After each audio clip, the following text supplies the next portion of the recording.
Hey guys, it's Nikki on the go, aka Councilwoman Nikki Hunter. So I am here with SMART Arlington, and I have two ladies that I want to introduce, Miss Carolyn and Miss Vicky. How are you guys doing today? Doing great. Good. Thanks for having us. My pleasure. Well, Carolyn, I want to start with you. Have you introduce yourself to the audience on there? All right. Well, first of all, I want to thank you for your involvement in the community and just your heart for the people. It's evident, when I see your posts and things, it's evident your heart for the people. So thank you for that. And not just in your district, but for the whole city. So it's evident. So I'm Carolyn Hankey, and I'm program director for SMART Arlington Coalition, and it's a nonprofit, but it's part of Challenge of Tarrant County. Challenge of Tarrant County's been around for 42 years, always working in the field of prevention, substance misuse prevention. And so this grant is specifically for Arlington, to work with the community. And so the coalition itself is a community-driven alliance.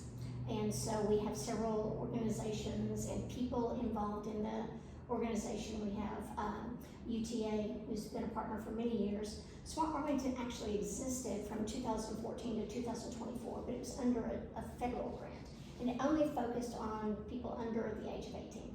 So this grant, we found, is needed to focus on everybody, because if we're going to help the youth, we really need to help their parents and everyone else in the community. So it is an HHSA grant, and which means that it's trying to help the whole community of Arlington in substance misuse prevention.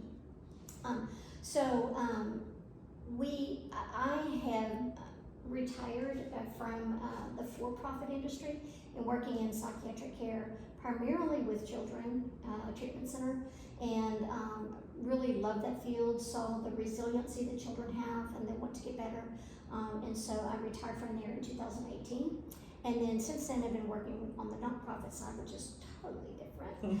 and I love it because of the impact that it can have to try to help people find new and better ways, better choices, encouraging that. And what's so fun about Arlington is that it's doing that every day. You have 100 parks. You have the police department is completely committed and totally involved in the community and the things that they're doing outside of their regular work. And just all the things, for me to keep up with what's going on in Arlington, I have to read about it every day, because there's something new every single day. And that's very exciting, especially for a city that brings in about 20 million visitors a year. So anyway, it's our job as a coalition. So we're looking at UTA, Arlington ISD, Mothers Against Drunk Driving. We have the hospitals involved, JPS. We have Texas Health Resources, one of your largest employers here in Arlington. And so the list is pretty expansive, and you are on that list. And you are really been a good, wonderful mentor in getting us connected with people that we need to be connected with to try to make a difference. So we'll get into talking about more of the coalition's work. So. Okay, well, Vicki, I wanted to tell the audience a little bit about yourself as well. Certainly, thank you. So I'm Vicki Warren. I am a social worker at heart. Been a social worker for over 30 years. I've worked at various locations here through Tarrant County. And in my work, I've had the opportunity to work with families and youth who have been impacted by drug and alcohol in a variety of ways. So I serve as a member of the SMART Coalition of Arlington with Carolyn. I'm very thankful to be here today to talk about our work. Well, and I'm thankful for both of you guys for being here. And I definitely want to educate our audience about SMART Arlington. So I'm thankful that you ladies can come and join me in doing that. So as we kind of move towards that on there, let's kind of go over SMART Arlington. We've talked a little bit about what you guys do as an organization, but let's kind of dig a little deeper into that, and we'll talk about the needs and things like that. Okay, all right, good. So we, the first order of business was to bring the coalition together. So start meeting people, as you've been helpful in that, and getting people interested in this endeavor. We have parents that are on the coalition too, and really we have them present and talk about their experiences, one who lost a child and one who almost did. And really the charge is, let's keep the word going. And we work very closely with the DEA, and the DEA is doing some ads with us here in Arlington this year, so we're excited about that. So you'll see the ads on 360, it says DEA and SMART Arlington, but the message is clear about hey, be careful, kind of thing, make smart choices kind of thing. And so we brought the coalition together, and then we did a community needs assessment. So where are we? And Arlington is with all the wonderful things it has going on, it's still not very different when it comes to drugs and alcohol than other cities, not only in Dallas-Fort Worth, but in Texas, in the United States, and across the world. Right. So what we find is, and when I look into studies and evidence-based practices and the experiences, what we find is marijuana is becoming more and more prevalent, but it's also become more and more potent than ever before. And we are seeing results of children going into, just talk locally, into Cook Children's Hospital monthly, and you see 1 to 3 opioid overdoses per month. And then I don't have a number, but there's quite a few that go in there every month. They have to be put on ventilators because of vaping, whether it's vaping nicotine or vaping THC. And for those who don't know, THC is of course from the marijuana plant that causes you to get high and things like that. But it's like it used to be under 3% THC. Well, now the marijuana is over 20%. Wow. And so it doesn't take much. It's not regulated. And so once we were able to, I think it was House Bill 1481, that allowed us to be able to kind of grow it. And so since then, it's become prevalent in what we call Delta 8, Delta 9 in the vape shops. How are these kids getting it? So this is what we want to reach. We want to reach the children and to try to help them, but also the parents, because when we start looking at the number of students, children under the age of 18 that are getting in trouble for drug use, we're finding them to be the majority 13 and 14 years old. And so what we know from evidence-based practices is that if you're starting that young, it's going to carry into your adulthood if we don't try to help, right? So, so this is a worldwide problem, and so people all over the world are trying to do what we're doing as a coalition to try to get the word out. So we are currently working with the City of Arlington, Arlington ISD, and UTA on a campaign that will talk about what the norm really is. The norm is not vaping THC. If we could just throw out a number, let's say 6,000 young people in the City of Arlington, let's just throw a number out, got into trouble for THC or vaping, then let's go ahead and assume, let's just throw it out there, another 6,000 didn't get in trouble but are doing it. You're still talking about how many tens of thousands of young people there are in Arlington. So it's not the norm. And so the campaign we're working on is just, let's point out the norm. Let's use these children who are the norm as influencers. And that's what the campaign is all about, is really focusing on these kids that are doing, that have goals in life and, are enjoying life, and they're choosing this way of life. And so, and the message really is also, parents, we need you too, because we need you to talk to your children, encourage your children, and if you have difficulty talking to your children about this kind of subject, then here's some resources, right? So that's the message, and really trying to make that impact. And what we're hoping that will come from this is that we will start seeing differences when we start looking at the numbers of arrests for drug and alcohol or what have you, that they will go down, or the number of suspensions from school will go down, and that kind of thing. So that's the hope. And Carolyn, you said that we should start seeing these ads on like 360 and different highways and things like that. So we have several things going on, several campaigns. The one with the DEA it's a DEA message, but we've partnered with them. Okay. We've had some funding to be able to put into that, and that will be really at the start of all your sports things going on here. Right. And so then we have also this campaign that we're doing with the 3 groups is going to start because Arlington ISD and UTA and the City of Arlington have agreed to use Maverick Stadium for some of the football games. And so August 17th will be the first game, and you will see the big pillars that are there. You're going to see 31 students wrapped around those columns with what they choose. We're real excited about that. And then the hope is we're gonna continue that message throughout the Arlington ISD, because we know they have a message that they want to get across this year as well. Now, let's see. Then we also have, we focus also on UTA students. And so we will be sponsoring a game there this year, which is Family Day game, and that will be in spring. So a lot of, it's not just one, it's several things going on at one time to try to get the message out. Now tell me a little bit, and either of you ladies could step in here.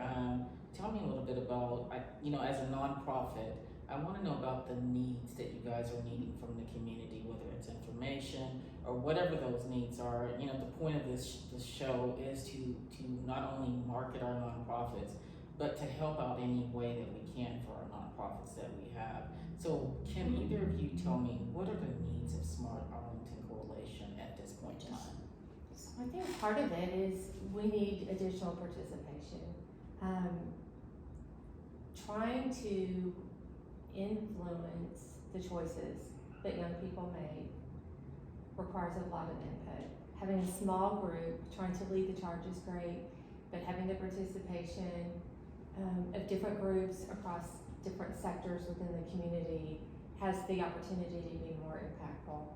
And one of the things that we learned years ago through some social marketing research is that individuals frequently have to hear the same message up to 7 times before they finally begin to really pay attention to it, right?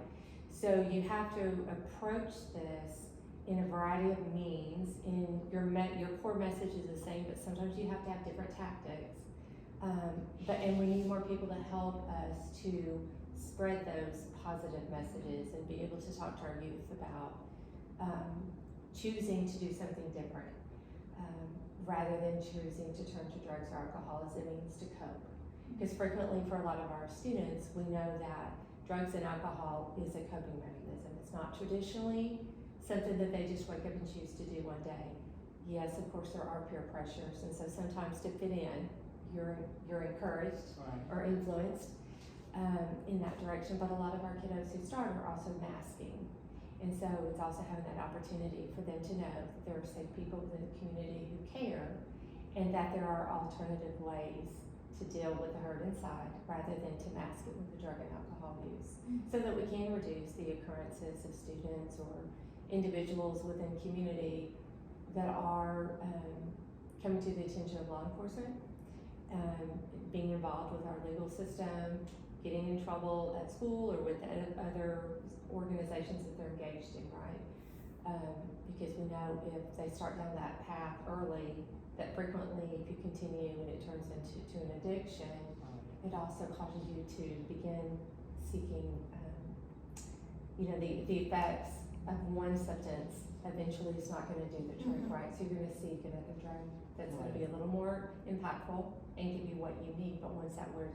So again, it's a deadly path to have anybody on, especially young people. Right. And when you're looking at 1 to 3 opioid overdoses per month, we're that's not even to talk about the THC overdoses. And then people think, oh, you can't overdose on THC. Yeah, you can. Yeah. You can go in to get a gummy and you don't look at and you get a package and it may say 600 milligrams. Well, that will send you to the hospital if you double gummy. And people don't know that because it's not regulated. So I think another need that we have is not only more participation from all the sectors. I mean, we're talking from the churches and from the parents to the school to the university to the businesses. I mean, in the city, we need more participation. And then the other thing is, let us come into your places of business or what have you to educate. Because if this is not the norm, if the majority of people aren't doing this, right, then you don't know what the harm really can be unless you've been personally affected by it, right? And so let us educate you. We have tons of information, factual information, nothing to scare you, but just information. So that way you can go home and talk to your children. I have interviewed 5 children that are in middle school, that are in 4 different districts in Dallas-Fort Worth Metroplex. And every one of them have told me they cannot go into a bathroom in a middle school without being inundated with the smell of pot, of marijuana. And parents don't know that. Right. Most parents don't know that. So we need you to ask your children this, to say, really? If they hear this, do you go home and ask your child, do you smell marijuana at school? Mhm. Yeah. And so then let's become educated on what it can really do, because it's not the marijuana of the 70s. And I think that, parents don't want to harm their children, but if they're smoking it and they don't, they're thinking it's not harmful, then we're not blaming at all. Let's just be educated. Right. And so if we can do that, then we are going to have a bigger impact than doing any kind of ad or campaign. Absolutely. Both of you mentioned more participation. So if there's someone that's watching right now and they're interested in participating and perhaps don't know how to even start that process, how do they start that process? You just contact me. And first thing I want to say is to go to the Facebook page, SMART Arlington, and like that Facebook page. And then contact me, Carolyn Hankey, and the phone number is 817-538-7041. And then my email, and you can go to Challenge of Tarrant County /SMART-Arlington, or you can go to my email address at Carolyn, CAROLYNH, @challengetc.org. And guys, what we'll do is we'll make sure that we put this information at the end of the video, so please make sure that you watch the full video to get the contact information. Definitely, as Carolyn and Vicky said, participation is needed. As we begin to close out this session on there, is there anything that either of you would like to add for our viewers? If you could look straight into the camera and talk to the viewers, what would you like them to know? I really would want you to know that there are parents out there who have lost their children, and we don't want that to happen. And so they've lost their children, and their children didn't intentionally die. It was by accident. It was by taking a pill or vaping something that they didn't know that was in there, and they overdosed accidentally and died. And so that's what I want people to know. Talk to your children. And Vicky, is there anything that you would like to add as we close out? Just the fact that there is hope. If you have a child that you suspect or that you know is struggling with drugs and alcohol, there's hope. There's opportunity for recovery. For some of our members of society, that recovery can be very difficult, but it doesn't mean that it's not a process that we can overcome together as a community, and as a family as well. There is a lot of support within community. So if you are in need, please reach out for help.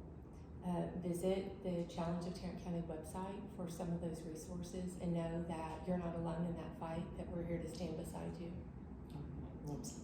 Ladies, before we close out, Carolyn, I want to go ahead and say that number one more time for anybody that wants to reach out to you. Okay, area code 817-538-7041. It's probably the easiest. Ladies, I want to personally thank you for coming on the show and sharing this with our viewers on there. Guys, please watch the video to the end to make sure that you can get the contact information. Reach out to Carolyn. She has a lot of good resources. And better yet, if you want to participate, it's highly needed on there. We'll have her email and her telephone number on there for you to reach her directly. Guys, I want to thank you for watching. Please like, share, and subscribe, and we'll see you next episode. Take care. Bye. Thank you. Very good, ladies. Okay.